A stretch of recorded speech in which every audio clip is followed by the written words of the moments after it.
Because we're tasting the 2007, is it, Dolcetto? Yeah, 2005. 2005, excuse me. Yeah. Yeah.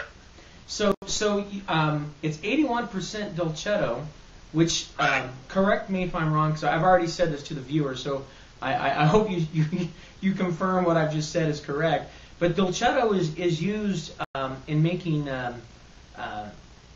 Novello, right? Novello, as in Nouveau? Yeah. No, not really. No, they don't. It seems to me like some years ago. I mean, any of the Italian dolcettos that I've ever had have not been made in the Novello or Nouveau style. And we kind of got some tips from the Vigne estate over the Chronicle when we visited them. And, they used a traditional fermentation. Huh. Okay. And then I see that you have a 3% Nebbiolo blended into that. Do you do that for color or for a little bit of structure or both? Or All about the nose for Nebbiolo. I'm sorry, say again? It's all about the nose.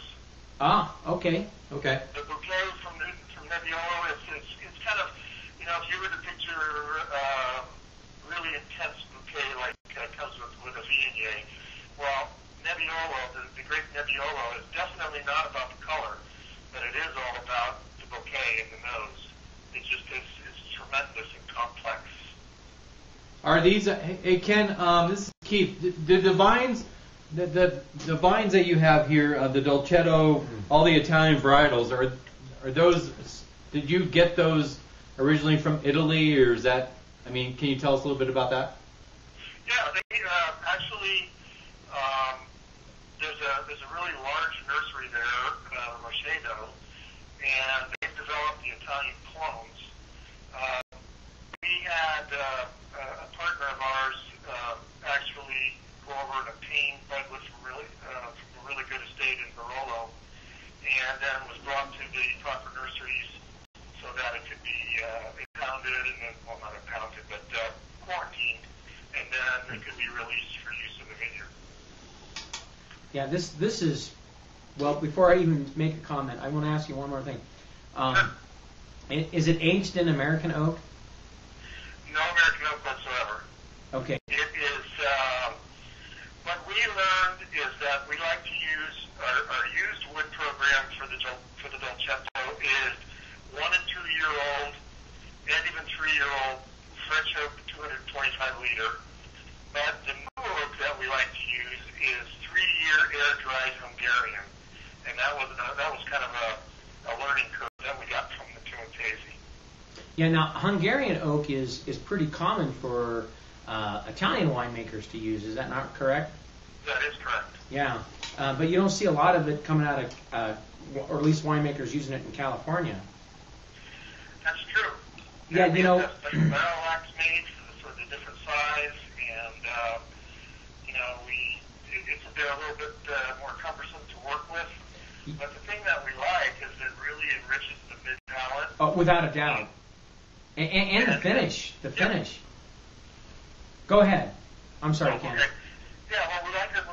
It really rounds out the mid palate, and it offers just a touch of spice that's in there. Because as I described that wine, I think it has a ton of red fruits up front.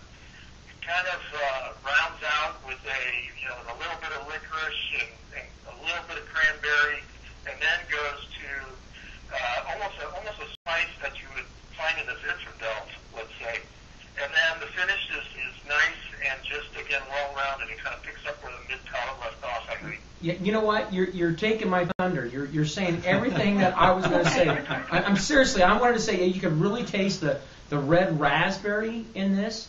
Like you said, there is a touch, I think, a touch of the cranberry. But, I really find that the use of wood has really done wonders on this wine. I mean, you guys, your barrel program is right on the money because it's really bringing out a whole nother level into this wine. I'm really excited about this wine. I had no idea it was going to taste quite like what we're getting right now. I thought it was going to be much lighter. Didn't realize it was going to be so intense. It's got a nice, rich. It's not over the top rich. It's really well balanced. It's very elegant. Ken, it's like one thing you and Brian haven't said yet is wow, because I think this is I look forward to tasting this wine in like 2 hours. And what do you think about this wine laying down for a number of years longer? Well, that's what surprises me because, everybody always says, Italian Dolcetto, 2, 3 years, 4 years, it starts to fade. But I have people tell me that I have some respect for that taste wine say, this is a 5 to 8 year wine. Yeah.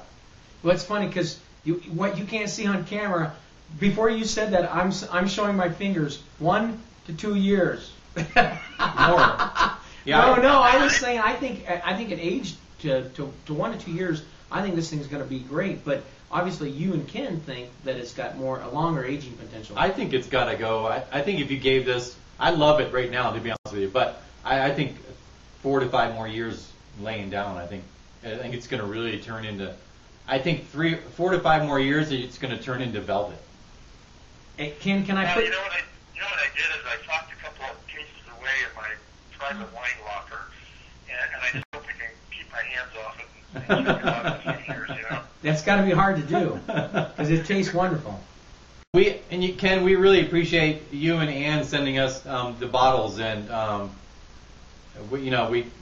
that's very nice of you to do that, and we're definitely enjoying what you've done. The fruits of your labor, for sure.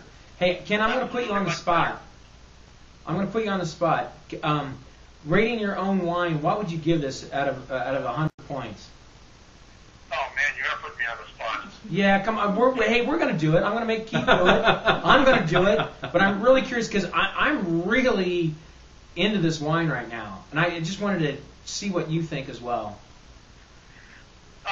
Now, I'll give you a second to think about this, but I'll tell the viewers. We realize that this is like talking about a child in your family. I mean, how can you diss one of your own kids? But because you've got so much put into it. But we're still going to make you do it.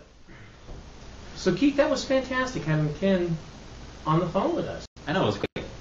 Nothing like talking to the guy that makes the wine, Yeah. So Ken gave it 91. I gave it 92 points. I'm giving it 92 points. Okay. Plus, I mean, it's, what is it again? $18 to $20, $18.99 at the winery. Unbelievable steal. So it's www.duevigne.com. So go there, buy it online, and we really appreciate Ken getting on the phone with us and talking about his vineyard and his wine. And I think that's it. You won't miss out by buying this wine. No. I'm Brian. I'm Keith, and this is DenverWineGuys.com. Thanks, and we'll see you again.